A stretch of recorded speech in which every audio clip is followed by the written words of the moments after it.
ভাবুন তো, পকেটে মাত্র ৩০০ টাকা, থাকার কোনো নিশ্চিত জায়গা নেই, সামনে শুধু অনিশ্চয়তা। তবুও বুক ভরা এক স্বপ্ন, একদিন তিনি হবেন সিনেমার নায়ক। অনেকেই হয়তো এমন পরিস্থিতিতে স্বপ্ন ছেড়ে দিতেন, কিন্তু সেই তরুণ হাল ছাড়েননি। আর সেই তরুণই আজ ভারতের জনপ্রিয় সুপারস্টার যশ। অভিনয়ের টানেই বাড়ি ছেড়ে ব্যাঙ্গালোরে পাড়ি দিয়েছিলেন তিনি। নতুন শহরে না ছিল পরিচিত কেউ, না ছিল নিশ্চিত কোনো কাজ।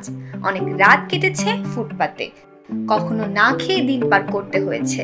কঠিন সেই সময়েই নিজেকে কথা দিয়েছিলেন, একদিন সফল অভিনেতা হয়েই ফিরবেন।